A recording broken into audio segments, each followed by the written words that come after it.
Thank you, Mariki. Good afternoon to all of you.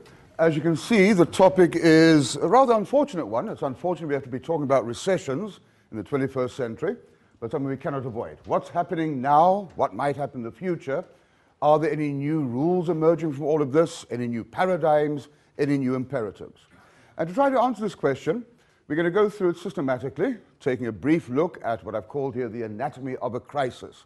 What gave rise to the crisis, taking stock of the crisis, comparing it along the way with the popular game these days, is this a depression?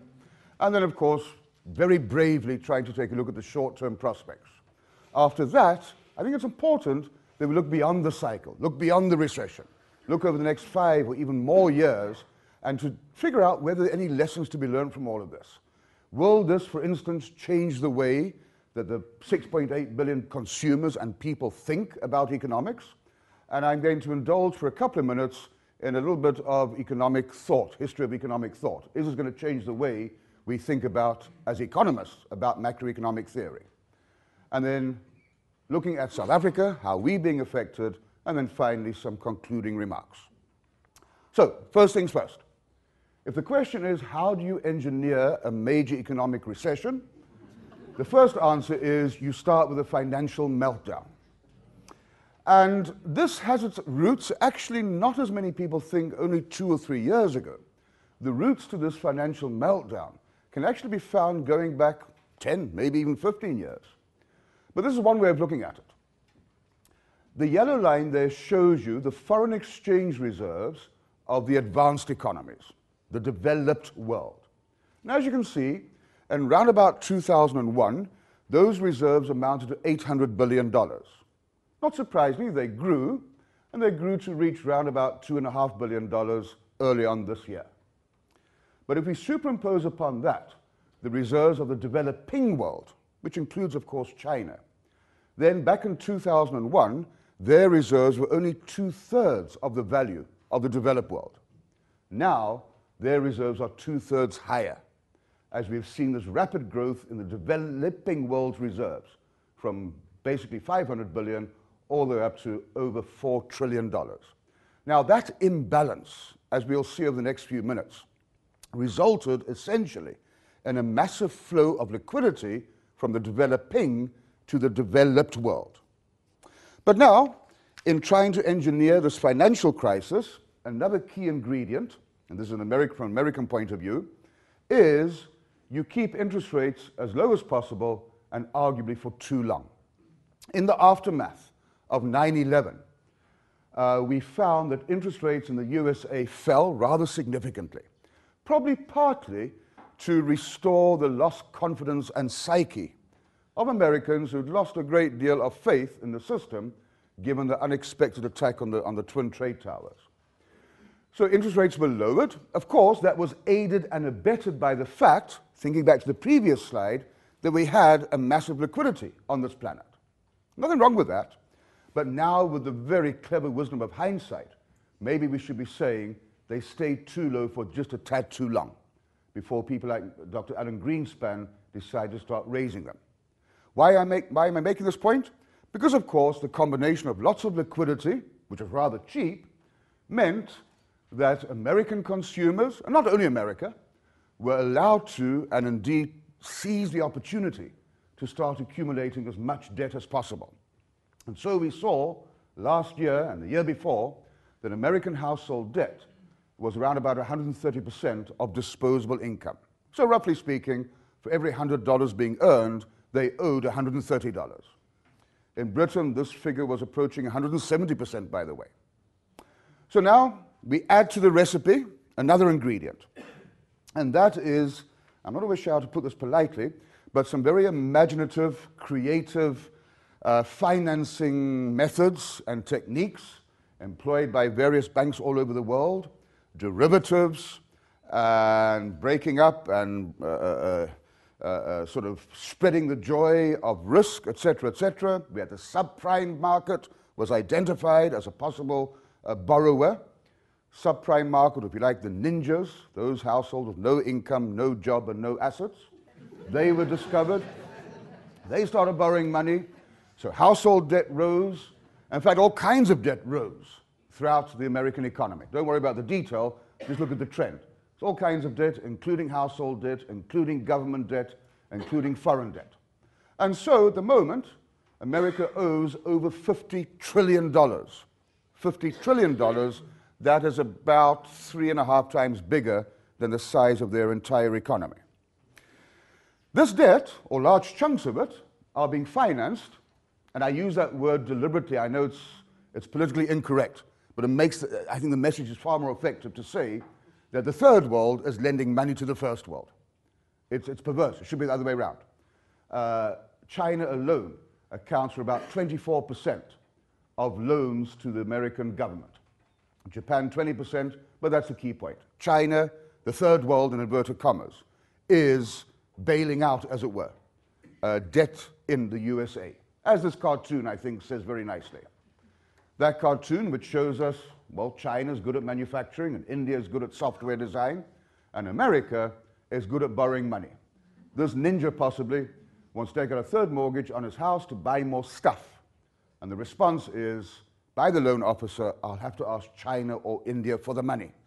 Again, that sort of flow of third world money financing first world debt. Or as the Economist put it not so long ago, and the Economist is not renowned for having a very visible sense of humor, they said not so long ago, we are witnessing the world's biggest foreign aid program, again from developing to developed world. And all of this, as we all recall not so long ago, culminated in a banking crisis. Banks all over the world, household names, been around for decades, if not centuries, found themselves on the verge of bankruptcy. Bailouts, etc., we know the story. And that is the financial reality. It would be a sad day if we go through all this trauma and all this pain and all this heartache without learning something from all of this. Now, there's no guarantee that we are going to learn something from this, but there are some potential lessons or messages or implications emanating from this global recession, from this great recession. In no particular order of importance, one is, and it sounds pretty obvious, the business cycle is not dead. Now, the reason I say that is that for a number of years, in fact, for a couple of decades almost, in many parts of the world, including the USA, there was a growing sense amongst consumers, amongst producers, amongst banks, amongst governments, that we have managed to beat the business cycle. In other words, a growing feeling that economic activity would carry on improving, and never again will we see a slowdown, a marked slowdown in economic activity. In fact, on this note, it's interesting to think about the current governor, or whatever he calls himself, not governor, sorry, chairman of the American Federal Reserve. He made the following statement in 2004. Modern macroeconomic policy has solved the problem of the business cycle, or at least reduced the problem to the point that it was largely of nuisance value. So, don't worry, people were saying, we'll never really get a slump again. Of course, history has taught us over and over again that bubbles do burst. Secondly, another lesson is that globalization, with all its many virtues, does have its downside as well when there's a crisis. Because trying to coordinate and harmonize the thinking and the policy making of 200 or more countries is a tall order. And that we're discovering. It's making economic and financial cycles somewhat more difficult to manage. And then thirdly, and perhaps one of the more important messages, for a number, again, decades, up to 2 or 3 decades, one seemed to get the impression that the market, the private sector, was saying to the government, the state, stay out of our business. You do what you think you should be doing. Write a few laws and produce some education and produce some defense and produce some health. But really, governments, it's not up to you to get involved in producing glasses or tables or chairs or financial instruments. So stay away. Let's widen the gap, markets seem to be saying, between ourselves, the market, and you, the state. Of course, that has all changed. When push came to shove, a few months ago, states were forgiven. And markets said, please, states, come and bail us out. We need you. We apologize for being so nasty with you. And in fact, just imagine this. Imagine if this was last August the 20th. If I'd stood here and said, in a few months' time, the American government was going to nationalize or partly nationalize big banks in America, or Gordon Brown was going to nationalize big banks in Britain, you really would have thought I'm crazy. Maybe you do, but you would have thought certainly then I'm crazy. Suddenly, the word has returned to our vocabulary. We hardly bat an eyelid. The return of economic nationalism, the arm emerging from the grave saying, I'm back, and I'm perhaps back with vengeance. And of course, all the debates about regulation.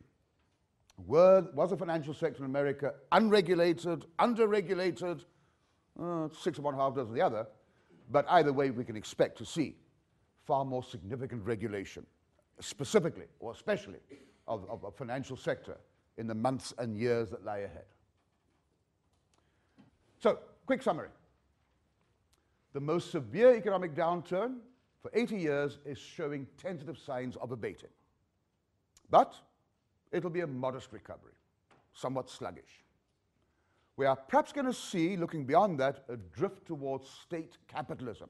That idea I mentioned earlier of more regulation and state and market moving closer together, and even a bit of economic nationalism. And of course, many people take the cue from China and say, look at China. They're coming through this recession. Well, they're surviving it comfortably. They're not smelling like a bed of roses, but they seem to be relatively better off than many others. So maybe we should start looking at that kind of model.